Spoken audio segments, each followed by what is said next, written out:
Oke guys, welcome back to Washrod Weekend. Kali ini gue sama Mas Adrian. Halo. Boleh Ya. mungkin memperkenalkan diri dulu Mas. Oke, Backgroundnya. Nama saya Adrian Perkasa. Saya lahir di Tulungagung, Jawa Timur, dan sekarang saya sedang studi doktoral di Universiteit Leiden, Belanda. Khususnya dalam dalam menulis tentang sejarah nasionalisme, khususnya bagaimana nasionalisme Jawa dan terutama ide-ide tentang kejayaan masa lalu Jawa. Betul. Tapi emang fokus studinya dari yang kayak pre-nationalist atau Iya betul gitu. Itu kemarin kita Hari Kebangkitan Nasional ya, biasa kan kalau kebetulan kalau sejarawan gitu ya, orang yang meneliti sejarah itu biasanya sering diundang untuk webinar untuk acara-acara itu kalau ada hari-hari penting gitu ya. Betul. Kemarin waktu Hari Kebangkitan Nasional itu juga ditanyai gitu kan. Kira-kira kalau sebelum nasionalisme Indonesia itu apa ya? Aku sebutnya pre-nasionalisme Indonesia gitu ya. Jadi ya memang itu kan kadang-kadang kita suka sering mempermasalahkan terutama untuk saudara-saudara kita yang keturunan Tionghoa atau keturunan Arab gitu, bagaimana sih nasionalismenya, padahal nasionalisme yang disebut pribumi sendiri gitu kan, baik Jawa, Minahasa, kemudian Sumatera, itu sebenarnya juga nggak semuanya langsung embracing, nggak semuanya langsung menerima nasionalisme Indonesia. Sebenarnya juga ada masalah, termasuk nasionalisme Jawa itu sendiri. Oke. Tapi kita mungkin agak related, cuman nggak directly kita ngebahas nasionalisme karena topik di Washrod Weekend kali ini kita mau ngebahas tentang dekolonisasi, kayak finalizing decolonization. Kenapa? Karena aku ngelihat selama ini sejarah tuh diceritakan oleh cara yang kayak saklek gitu. Kayak ya mungkin kalau teman-teman dari sekolah negeri buku panduannya Erlangga kan. Jadi sebut merek loh ya. Enggak apa-apa. Enggak peduli juga.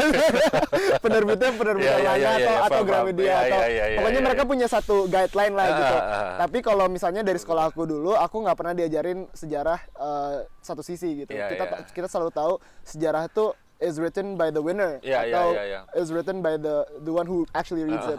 Kayak waktu itu aku ngomong sama temenku dari Jepang, ya obviously sejarah mereka tentang Indonesia berbeda dengan sejarah kita. Begitu juga Belanda. Makanya dalam episode kali ini kita mau cari tahu gimana caranya waktu itu kita menemui kemerdekaan kita, dan how do we implement kayak sekarang supaya kita tidak ada mindset kita yang terjajah sama sekali gitu. Jadi kayak menurut aku sih kita harus ngebahas lagi gitu. Iya, siap. Boleh tolong diceritakan mungkin. Ngomong-ngomong cerita tentang gurumu, kayaknya aku kenal gurumu. Muslimin. Ada Mas Adrian Muslimin. Ntar aku kirim ke Muslimin. Ya, tapi memang ini suatu kenyataan ya biasanya. Kadang-kadang memang kita buku-buku yang dipelajari terutama oleh mainstream ya. Kalau kita punya media mainstream, sebenarnya buku-buku pelajaran kan juga ada mainstream. Kita nyebutnya buku-buku kanon ya, atau kanon sejarah nasional. Itu biasanya ada sejarah nasional Indonesia, kemudian pasca reformasi itu ada Indonesia dalam arus sejarah. Dan memang buku-buku itu diproduksi ya menceritakan sejarah dalam perspektif negara atau nation Indonesia itu ya. Jadi memang banyak hal yang luput. Betul. Pasti masing-masing sejarawan ini ibarat kadang-kadang suka diledekin gitu ya. Orang yang gagal move on. Kenal tuh siapa tuh yang gagal move on? Sama kayak dekolonisasi gitu ya. Kadang-kadang kalau kita nggak benar-benar membahasnya gitu kan. Harus dihadapi ya. Harus dihadapi gitu loh. Kalau kayak gitu kita Alishan. Iya gitu. Lanjut. Boleh. Ya itulah kalau itu ibarat paling gampang ya membahasakan bagaimana dekolonisasi ini harus dihadapi. Nah, masalah kita dalam dekolonisasi itu kita pisah dengan Belanda itu benar-benar tidak baik-baik. Kenapa tidak baik-baik? Karena tahun 42 itu sejak tahun yaitu kan ngomong nasionalisme kan. Setidaknya kalau kita tahu sejak tahun 28 ya paling gampang, atau bahkan sebelumnya para pelajar Indonesia yang ada di Eropa, khususnya di negeri Belanda itu kan sudah mengemukakan paham nasionalismenya, sudah mengampanyekan tentang nasionalisme Indonesia itu sejak tahun 19 20-an paling enggak kan. Betul. Nah, sampai mereka pulang ke Indonesia, kebanyakan dari mereka pulang. Ya, ketika mereka pulang di Jawa, khususnya di Sumatera, itu mereka mengampanyekan itu semangat nasionalisme Indonesia yang bersatu gitu kan. Nah, tapi sayang sekali pihak Belanda ini, terutama pihak sana ya, yang pemerintah kolonial Hindia Belanda, itu meresponnya itu kalau katanya beberapa peneliti bertepuk sebelah tangan, kan kasihan gitu ya.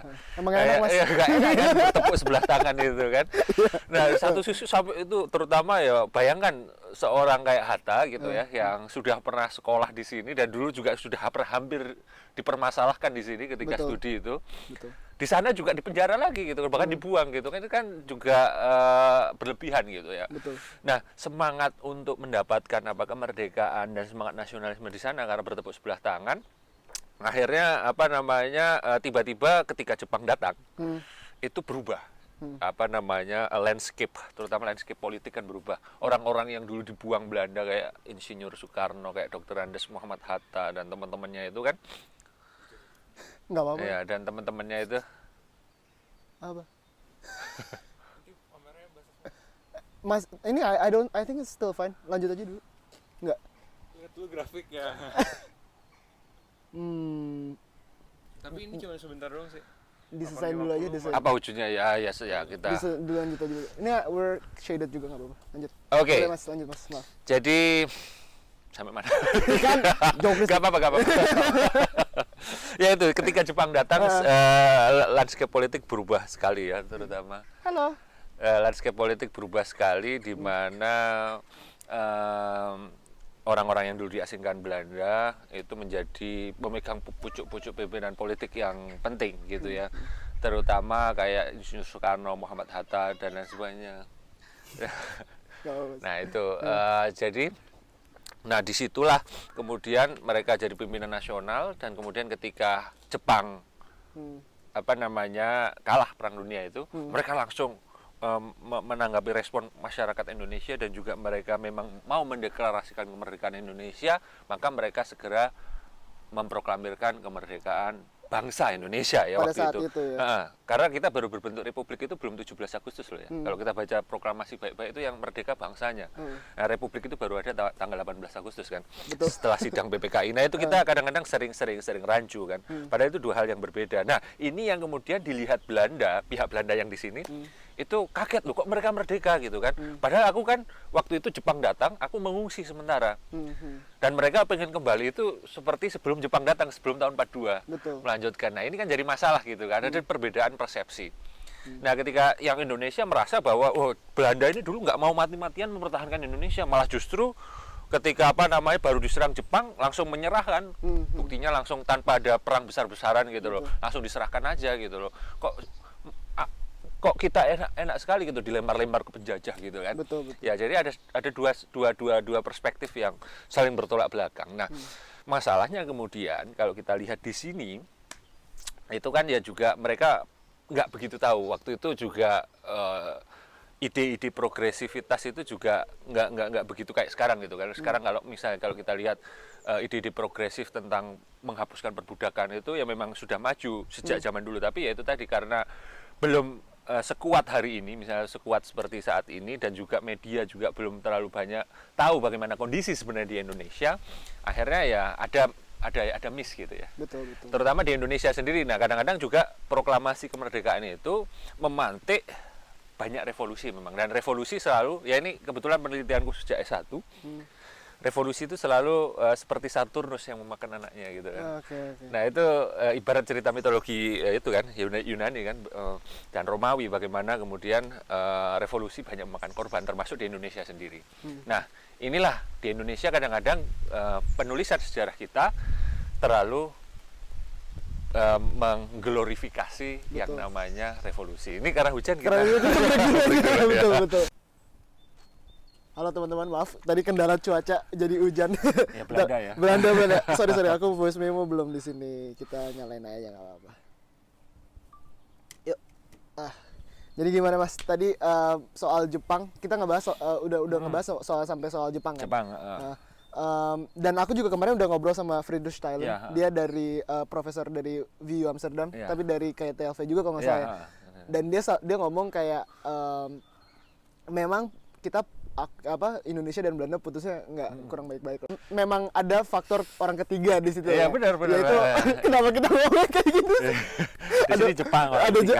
Kita ngomong Jepang. Ada Jepang. Faktor orang ketiga di sini kan. Ada orang ketiga yang namanya Jepang. Nah, Fridus bilang pas Jepang itu mengokupasi, setelah Jepang kalah, ada vakum power gitu. Itu dia. Makanya katanya nggak fair kalau sebenarnya perjuangan Indonesia itu dibilang revolusi, karena revolusi itu harusnya menggantikan kekuasaan yang ada. Kalau ini vacuum of power kan waktu itu no one is controlling. Mungkin ada gerilyawan saja, atau mungkin Westerling masih pivotal, tapi di Sulawesi kan, dia bukan di Jawa gitu. Sementara kebanyakan pergerakan politik di Jawa gitu.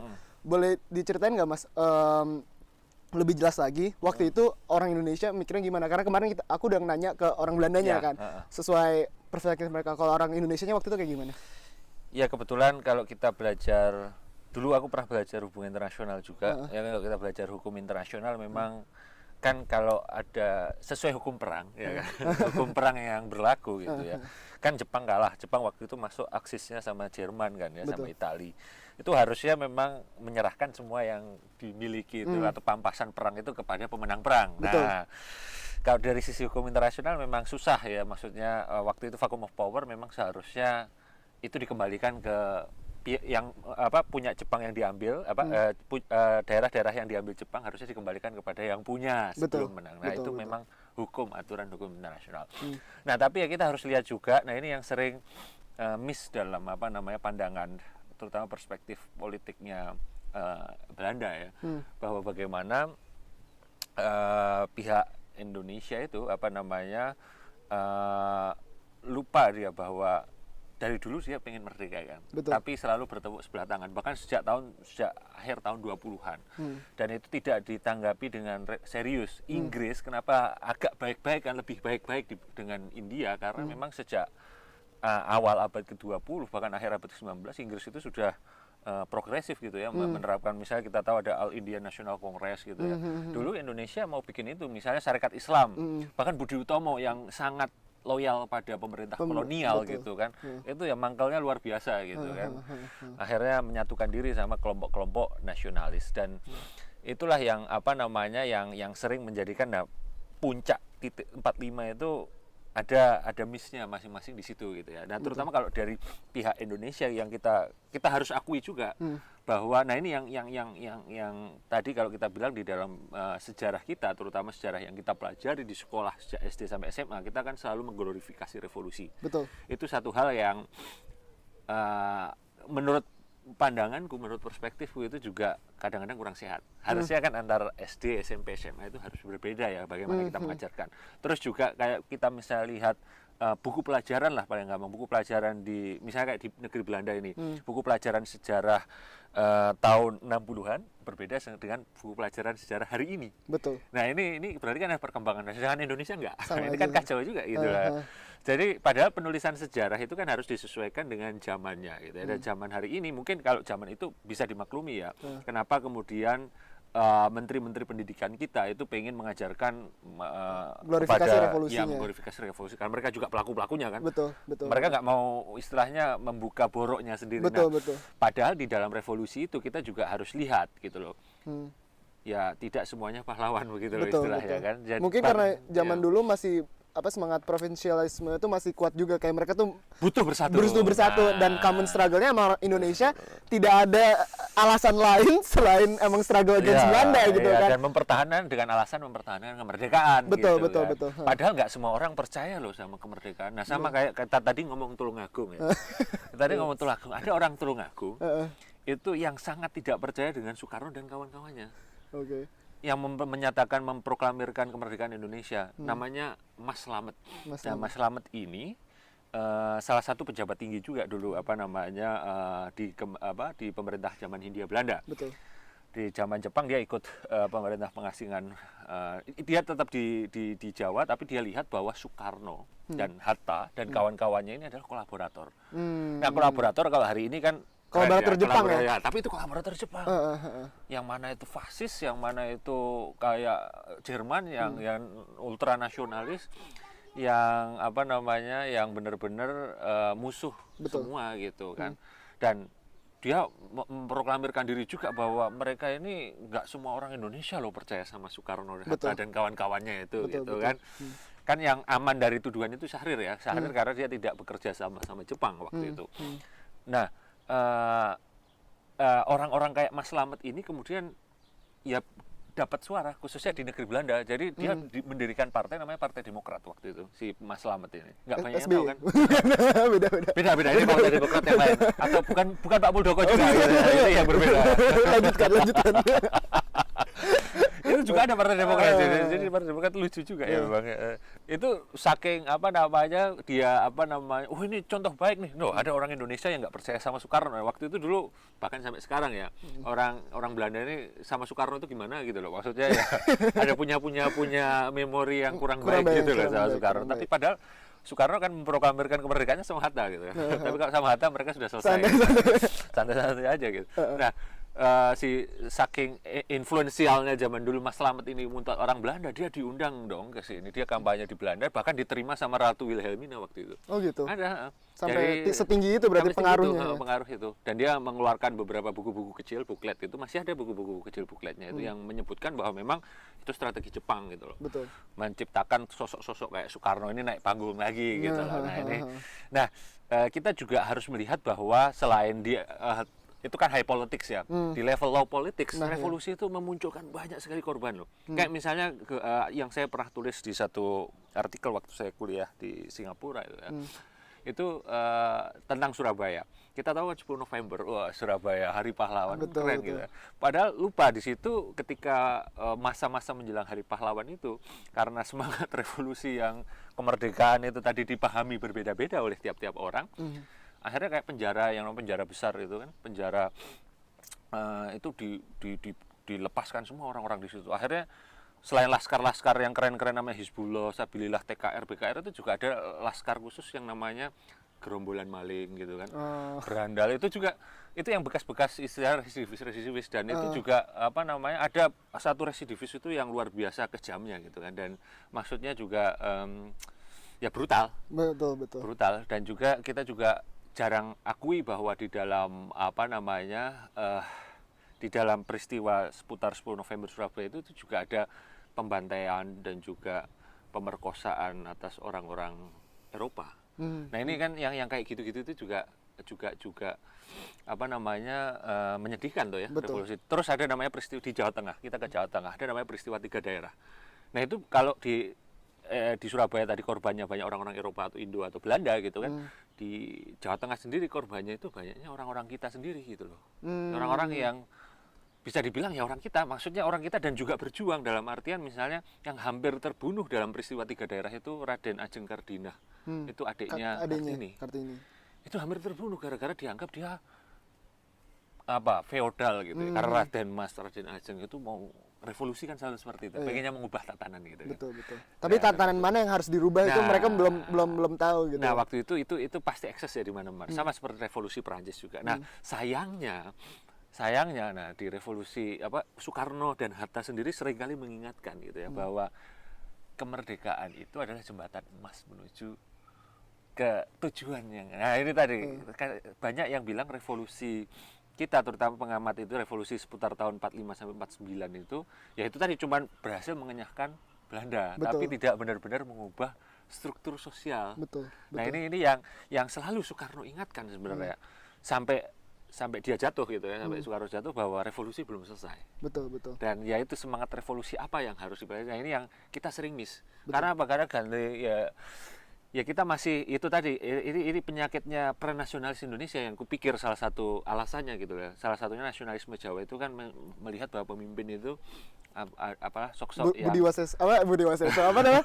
Budi Waseso yang apa itu? Yang pokoknya Sabdo Ratu ya, itu Sabdo Pandito Ratu gitu kan, bahwa ya itu tadi Sabda Raja itu adalah yang harus diikuti gitu loh. Dan pemimpin itu dianggap raja. Betul. Dan raja itu tidak boleh ada matahari kembar. Dan setiap pemimpin kalau kita lihat sejarahnya di Jawa itu kan pengennya punya karakteristik sendiri-sendiri. Bahkan jarang sekali mau mewarisi apa yang diwariskan oleh Betul. Bahkan ayahnya sendiri penguasa sebelumnya gitu, apalagi ini bukan penguasa sebelumnya. Nah akibatnya itu tadi kita sering kehilangan momen gitu loh, untuk melanjutkan sesuatu yang baik, semuanya dirombak baru, dan itu sebenarnya melanjutkan tatanan yang ada di zaman kolonial. Betul. Padahal Soekarno selalu ingatkan, dan ini sudah banyak diteliti terutama orang-orang sarjana-sarjana dari yang bekas koloni Inggris. Mereka yang yang getol melancarkan kajian-kajian tentang dekolonisasi ini kan orang-orang yang dulu koloninya Inggris. Bahwa selain masalah politik, oke mungkin secara kedaulatan politik kita sudah berhasil secara dekolonisasi, tapi jangan lupa gimana ekonominya. Betul. Mindsetnya. Mindsetnya gimana? Ekonominya terus habis itu bagaimana kebudayaannya. Betul. Nah ini sebenarnya kan kalau kita lihat ada Trisaktinya Bung Karno kan disampaikan itu kan. Trisakti itu kan bahwa bagaimana kita berdaulat dalam politik. Oke, kita sudah benar-benar berdaulat sejak tahun 50. Betul. Akhir 49 lah. Akhir 49. Tapi ekonomi gimana? Nah, ekonomi ini Soekarno ya dan Hatta waktu itu juga uring-uringan. sempat panas kan mereka berdua. Harus seperti apa gitu, karena ya itu tadi kita nggak sempat kayak India yang punya All India National Congress saja akhirnya terpisah kan. Karena akhirnya jadi India dan Pakistan gitu. Kemudian Pakistan pisah, Pakistan Bangladesh.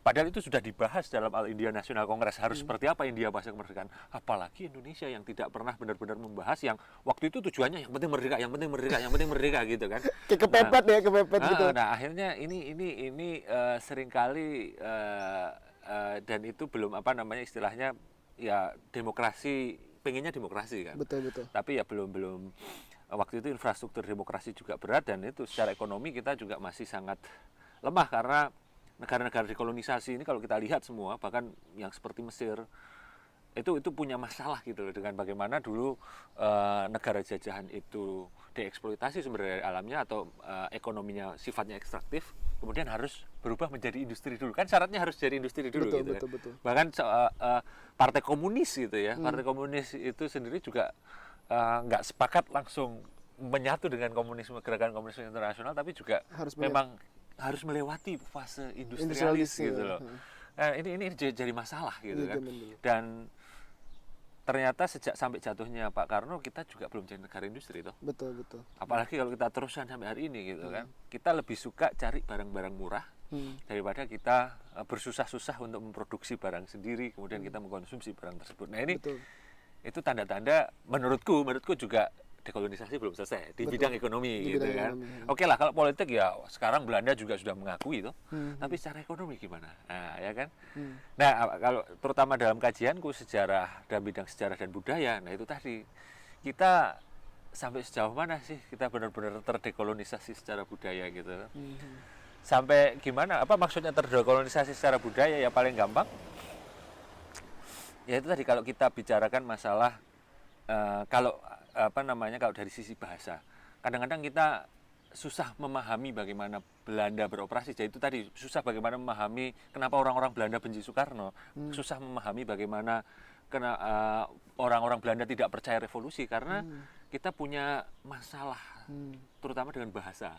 Kalau orang-orang Inggris dengan koloninya mereka sama-sama bahasa Inggris. Nah kalau kita generasi mereka tidak mengerti ya? Ya tidak mengerti, paham gitu kan. Generasi di bawahnya Soekarno Hatta, mereka kan nggak kuliah di sini.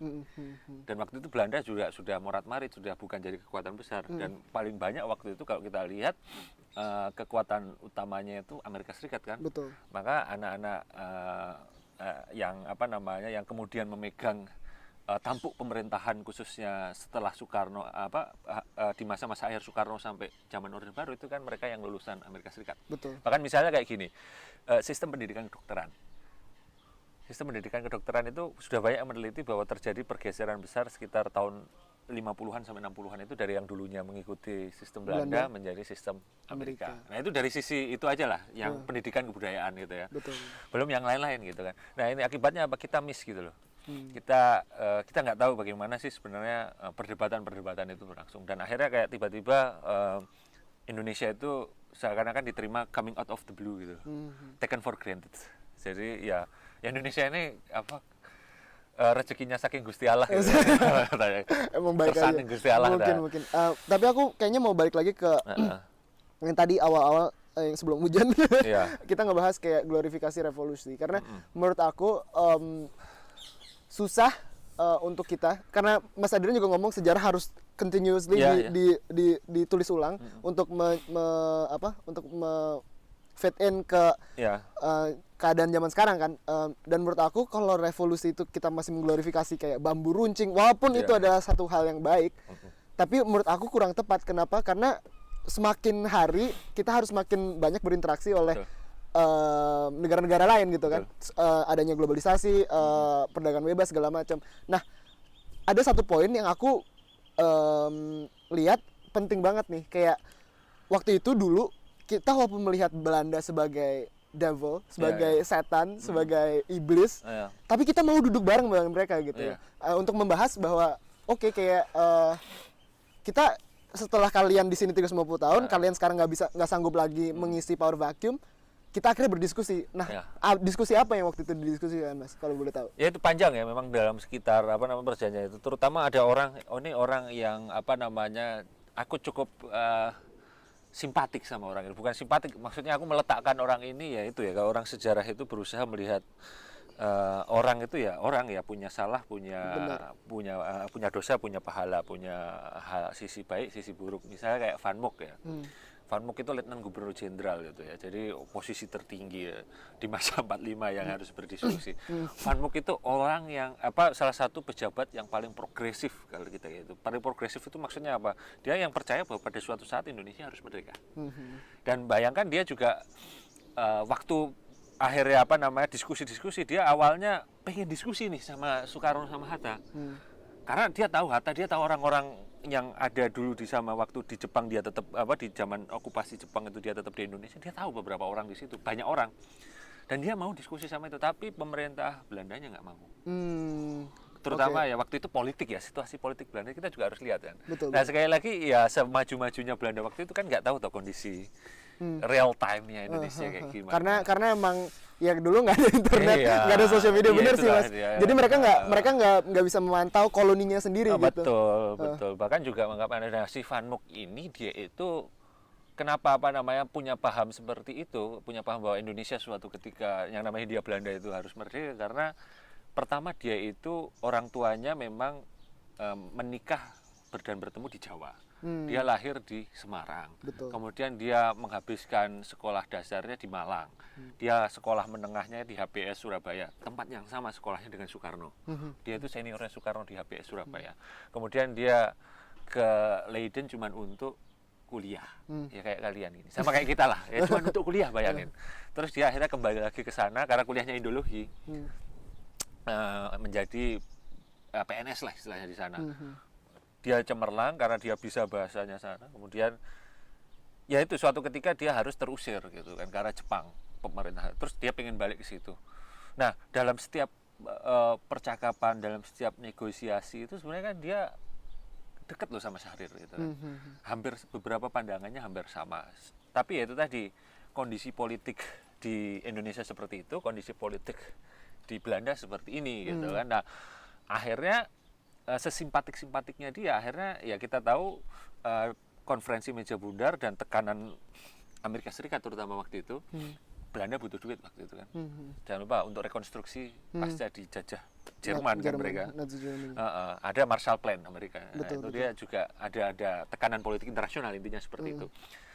Nah, akhirnya ketika dia mau pulang, istilahnya ya ketika itu kan tahun 50-an kan Indonesia sudah berdaulat sendiri. Kemudian dia disuruh pulang ke Belanda. Apa jawaban Van Mook waktu itu? Loh, saya kok harus pulang? Pulang kemana? Rumahku itu ya Jawa gitu loh ya. Ya bayangin kamu lahir di Jawa kan, ya kan? Kamu lahir di Jawa, kamu sekolah di Jawa, kamu ke Belanda itu cuma kuliah gitu. Terus kamu karirmu di sana gitu. Terus suruh pulang kemana gitu kan? Nah itu kan masa suruh pulang ke Belanda? Jadi ting-ting ya dari alamat dia. Nggak mau gitu kan. Itu kan ya ada orang-orang yang seperti itu gitu kan.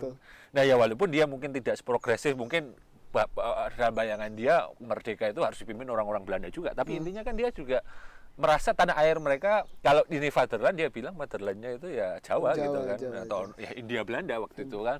Nah ini yang orang-orang seperti ini yang kemudian tidak bisa diterima dua sisi kan, baik di sana maupun di sini. Nah akhirnya mereka ngapain orang-orang kayak gini? Dia kerja di PBB. Dan di PBB waktu itu zamannya, kalau sekarang terkenal ada yang namanya humanitarian aid, humanitarian project, itu dia termasuk pionir ya. Dan akhirnya dihabiskan masa tuanya itu dengan bikin proyek-proyek humanitarian itu di Afrika. Betul. Sampai akhirnya dia mati pun dia nggak mau pulang ke Belanda, matinya di Prancis dia. Karena ya merasa aku ini bukan orang Belanda, ini bukan rumahku gitu istilahnya kan. Aku orang London. Iya, nah itulah itu yang Buatan ada sisi-sisi yang seperti Betul. itu. Ya sama kayak Mas Slamet kan. Ya kita juga harus lihat ada orang-orang kayak Mas Slamet di Indonesia yang sebenarnya juga agak-agak ragu sebenarnya Soekarno itu gimana sih gitu kan ya istilahnya juga itu yang menurutku perlu tapi itu tidak artinya kalau kita terus-terusan, aku sepakat sama kamu tadi bahwa pelajaran terkait nasionalisme itu yang harus dipikirkan ulang. Kalau kita terus-menerus kayak gini ya nggak salah, kemudian NKRI harga mati, nggak salah kita punya masalah terus sama Papua. Betul. Karena Papua ya waktu itu kalau kita lihat Van Mock itu dulu pengennya ke Papua juga, benar-benar Papua, dan ya akhirnya tahun-tahun itu juga menyisakan luka juga kan, dan sampai sekarang banyak orang yang nggak percaya, orang Papua yang nggak percaya sama Jakarta loh ya. Bayangkan bahkan Soekarno sudah lama mati juga nggak percaya tetepan sama Jakarta ya, karena memang kayak begitu gitu lah.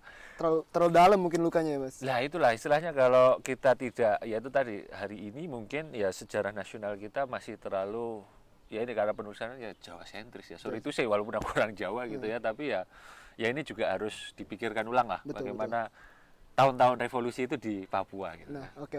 Sip. Kan kita udah ngebahas lumayan panjang nih Mas, udah 30 panjang menit, ya? udah 30 menit lebih. Kasihan editornya. Tiduran nanti.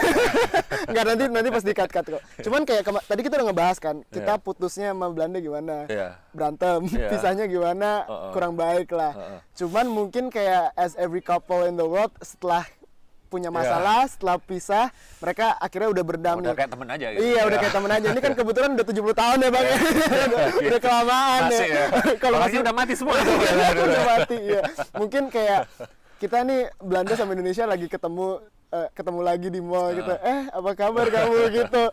Nah, menurut aku sih sekarang cerita apa yang harus diceritakan supaya kita bisa move on gitu. Ya itu tadi cerita yang kalau orang Belanda ini ya, aku sendiri cukup ketika mempelajari, nggak banyak sih memang, karena baru full memang 2 tahun tinggal di sini, tapi ketika kita lihat fenomena di Belanda hari ini gitu, terutama masyarakat Belanda terhadap Indonesia, kayaknya kok mereka itu nggak pernah merasa pisah gitu loh sama Indonesia gitu kan. Contohnya apa? Kayak restoran gitu kan. Yang namanya restoran Indonesia itu banyaknya setengah mati gitu kan. Kemudian ya selidik punya selidik, ternyata si minister presiden Belanda itu juga minimal tiap minggu sekali itu dia minta makanan itu Indonesia gitu loh. Kemudian kalau mau jamu tamu-tamunya gitu kan, di dekat Tweede Kamer di Den Haag itu juga ada restoran Indonesia ya, dia lunch itu ngajak di situ. Jadi kayak gimana ya memang, dan kalau dari sisi prioritas itu kan, prioritas partner luar negeri yang yang menjadi harus di-maintain atau yang menjadi sasaran Belanda itu kan Indonesia masuk 4 besar yang harus di-maintain loh, maksudnya yang priority gitu kan. Jadi berarti kan wah, ini penting juga, masih merasa penting. Memorinya juga. Masih kuat ya gitu. Ya itu masih gagal move on. Attachment-nya masih kuat mungkin ya. Atau mungkin ya itu tadi ya sudah lah, itu kan masa lalu gitu. Mungkin kebanyakan seperti itu. Tapi kan kita tahu kayak si minister presiden itu kan juga maupun Raja Belanda itu kan lulusan sejarah semua ya. Jadi ya pasti tahulah bagaimana dulu, dan memang dia karena belajar sejarah dan juga guru sejarah kan si minister presiden itu ya paham bahwa ya itu ya masa lalu gitu ya, ngapain kita harus terus-menerus membaca masa lalu yang seperti cara mereka, tapi ya harusnya membaca masa lalu dengan cara yang hari ini gitu. Kayak misalnya ketika Raja Belanda ke Indonesia kemarin kan dia sangat simbolis sekali kan menyerahkan pusaka-pusakanya di Ponorogo. Betul. Itu kan kayak itu dulu yang aneh juga. Proyek dekolonisasi hari ini khususnya di bidang kebudayaan. Itu malah justru yang getol dibicarakan di Indonesia, di Belanda gitu. Ini kita harus apakan nih barang-barang yang ada di museum gitu kan. Yang satu masih pengen merasa bertanggung jawab gitu. Sedangkan yang di Indonesia kok nggak ada tuntutan begitu kan. Nah, ini yang harus kaosnya dia masih ada nih. Kenapa kaosnya masih ada di lemari gitu. Gitu loh istilahnya kan. Nah, dan harusnya Indonesia memanfaatkan momen ini ya kalau menurutku ya. Ya itu tadi tong lu dulu ngapain aja gitu kan. Betul. Ya kita harusnya itu tadi, tapi sayang sekali karena generasi hari ini ya itu tadi agak kesulitan terutama untuk saling mengerti. Saling mengerti karena terutama masalah bahasanya generasi sebelumnya itu berbeda. Nah, dengan bahasa yang generasi hari ini sama gitu ya. Bahasa ini tidak harus bahasa Inggris, tapi maksudnya bahasa yang hari ini misalnya terkait globalisasi ya kan, terkait masalah-masalah nasionalisme yang ekstrim itu kan, terkait masalah-masalah lingkungan terutama. Betul. Itu kan bahasanya sama semua ya kan, kita semua punya masalah lingkungan gitu kan. Dan ya Belanda setidaknya sudah berhasil lah kalau kita lihat bagaimana public transportation itu juga sudah ramah lingkungan, kemudian bagaimana pengelolaan lingkungan, dan ini yang memang harus dituntut sama Indonesia gitu. Minimal transfer of knowledge ya. Iyalah itu, dan minimalnya juga harusnya juga membuka kesempatan selebar-lebarnya gitu loh, kalau untuk terutama ya untuk kerjasama di segala bidang ya terutama. Nah ini yang kuat gitu. Kita tahu kayak misalnya Rotterdam punya School of Governance yang bagus gitu ya. Di Leiden kalau mau belajar sejarah dan masa lalu, dan di lain-lain universitas-universitas lain itu yang harusnya bisa jadi jembatan lah antar generasi. Dan ya mudah-mudahan lewat ya kan sekarang namanya PPI ya, di perhimpunan dulu ya, PI yang ngaku keturunannya PI gitu kan, harusnya bisa jadi jembatan untuk itu. Dan mudah-mudahan ya itulah harapannya bisa dengan semakin banyak program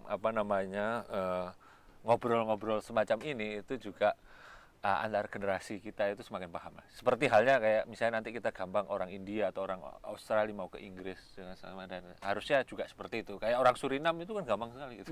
Harapannya nanti orang Indonesia juga bisa lebih terintegrasi lah. Iya, semakin begitu pula juga orang Belanda juga merasa ya, mereka yang merasa masih memiliki koneksi dengan Indonesia juga harusnya di welcome aja kalau nggak harmnya. Oke, mungkin segitu aja Mas. Kita udah panjang, udah 40 menit. Kita udah ngebahas mulai dari awal revolusi Indonesia, bagaimana kita pisah, dan masalah-masalah yang timbul oleh perpisahan yang tidak enak ini. Terus kita juga ngebahas kelanjutannya setelah itu bagaimana, dan juga faktor-faktor di Indonesianya. Mungkin kayak ada beberapa orang yang memang revolusi ini collateral damage-nya cukup besar gitu ya, untuk orang Indonesia maupun orang Belanda gitu. Maka dari itu mungkin we have to admit to our sins, and therefore we can learn from our mistake gitu kan. Ya, itu penting. Oke, terima kasih semuanya. See you guys next time. Bye bye. Oke Mas, udah Mas. Pas banget ya.